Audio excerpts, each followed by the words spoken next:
Hey guys, welcome to my YouTube. So, story time. I woke up 3 years sober this morning, and this video is about my sobriety and how I got here today.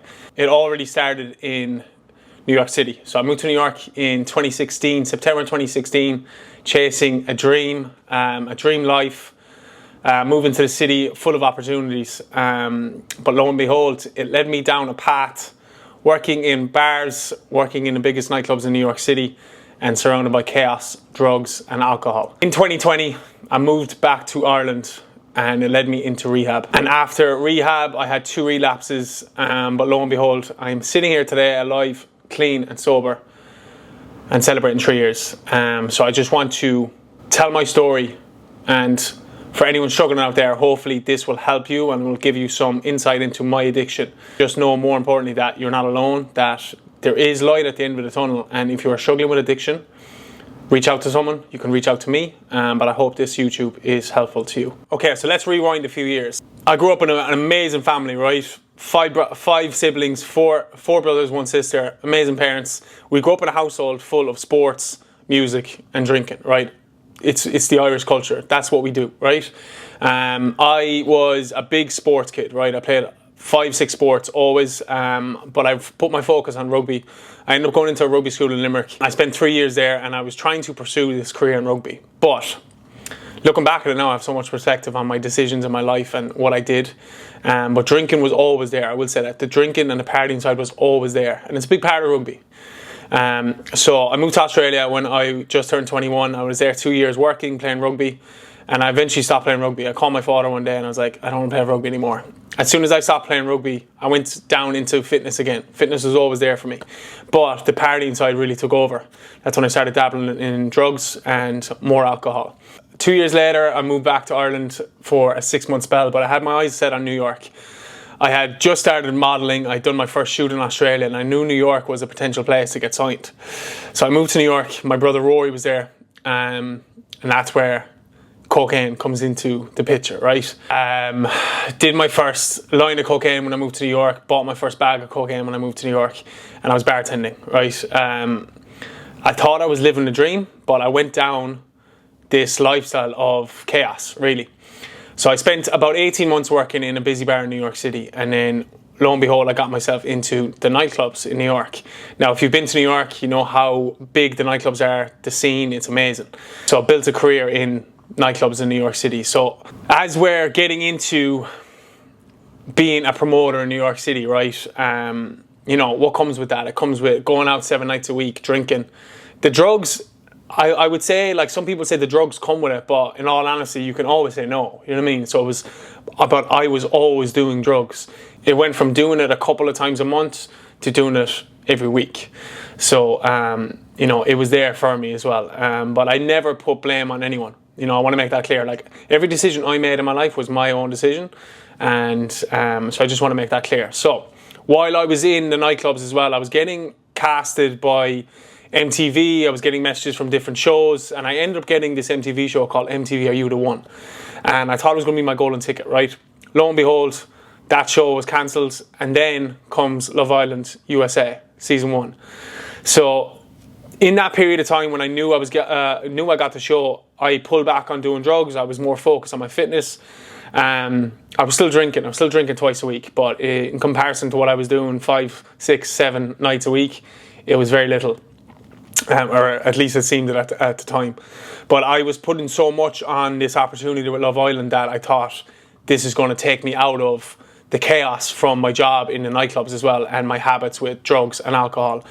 In that spell of getting casted for the first show and then Love Island, I had some scary nights. You know, I found myself on a ledge of a window one night wanting to throw myself off a 4-story building. Luckily at the time I had a friend who pulled me in. So there was a few scary nights like that where I didn't want to be living anymore, you know, and drugs and alcohol played a big part in that. But you take away the drugs and alcohol as well, and I was still left unsure about who I was, and having a lot of insecurities and low self-esteem and like no self-worth, you know. And I think that's important as well, because even without the alcohol and drugs, I was still struggling. You know, I think people who have heard my story before, they put the blame on the alcohols and drugs. It had a big part to play, but when I came away from it, there was still a lot of struggles there as well mentally. So we come up to Love Island, USA. It didn't go as well as I thought it was going to go. I watched myself on TV. I wasn't happy with who I was. So I came out of the villa in 2019, July I think it was. And from July up until December of 2019 was the darkest days of my life.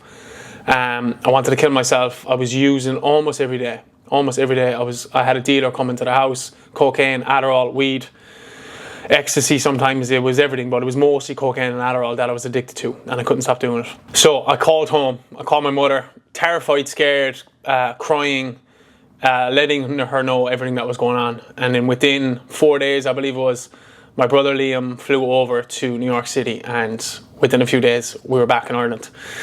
The relief I had landing back in Ireland was, it's hard to explain, but I just felt safe. My time in New York was done. I felt like, okay, this is it. Like I had attempted to go to a few sober meetings, but every time I left the meeting, I ended up calling my dealer, and he was there. So it was a vicious cycle like that, and it kept happening as well. So I knew I was an addict. At the time, I thought I was just a drug addict. I didn't think I had issues with alcohol, but everything actually started from alcohol.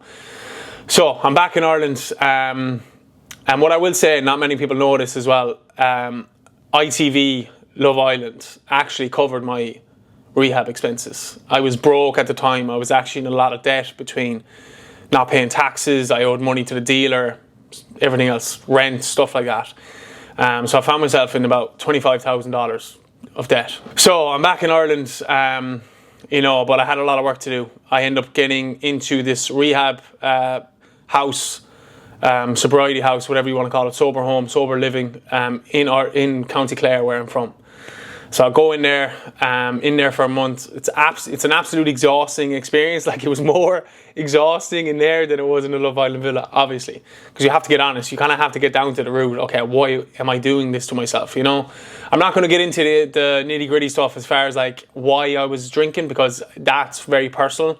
But I had to start to get honest with myself, you know. So it was doing inventory of my whole life, my spending, my habits, the internal work, stuff when I was a child. You know, it starts from when you're younger. You know, it's not just like, oh, I love the high of cocaine. It's a lot more than that. It goes a lot deeper than that. And if you are an addict or in recovery, you kind of get that as well. I had a great support system. My brothers, my parents, my sister, my friends. Like, I really found out who my close friends were going through that whole experience. I come out of rehab. The pandemic had just started. I managed to get up to 5.5 months, and then I stopped doing my sober work. I stopped connecting with sober people, and I found myself out in my back garden, just crying. So I decided to go down to the shop, go down to the store, and I bought myself like a 750ml of vodka. Finished it within a couple hours, and I woke up and I was in hospital. My mother had called one of my best friends, Evan, to come over. I remember him being there, and the ambulance was called. I don't know, were they going to pump me or whatever the case was, but I woke up beside a mental health doctor. So very tough time in my life. Like, it was just like going from such a high, being in New York City clubs, around athletes, celebrities, just all these people that people would dream to be around. Opportunities coming left, right and centre. I go on a big reality dating show on a big network in America, and then 6 months later I'm back in Ireland, or 8 or 9 months later I'm back in Ireland, and I've relapsed. I go to a treatment centre and I'm like, okay, how did I get here? Like, how did I get here? My life has changed. I told my parents at the time, I was like, listen, just let me drink. So I had a little spell of drinking for, I'm going to say, about 5 or 6 months, and then I decided I need sobriety. So I went sober, but I went sober more military style. I was just back training. I wasn't connected to any sobriety program, but I lasted about 14 months, and then my father had passed from cancer. So what was kind of obviously sad, because my father had passed, but that sobriety date was my father's birthday, and I relapsed after my father passed. I ended up taking this dating show in the UK. just to drink. Like, I went over there just to drink because I knew that no one would know me there. My family didn't know. But in that time when I went over to the UK, my father had passed and he said, go back to New York and chase your dreams. So I'd already booked this flight to New York. So I go back to New York. Everyone thinks I'm sober, and I'm not. I'm not connected to any sober groups. I'm lying to everyone. I start going out in the city in New York again and telling people I'm going out sober. But I was going into clubs because people knew me. I was getting free drinks. People were asking, was I drinking? I'm like, no. But yeah, I have like a tequila soda in my hand. And guys, with me, if I start drinking, that's when I start looking for coke, right? I was actually a cocaine user when I was sober as well. Like, the drink, yes, led me onto cocaine, but there was a lot of times where I would just be doing coke when I was sober, and on my own. I would say that most times it was on my own. After the clubs, I'd go back with a couple of grams of cocaine, and I'd use till 9 or 10 in the morning. So anyway, I'm back in New York City, and I meet this client.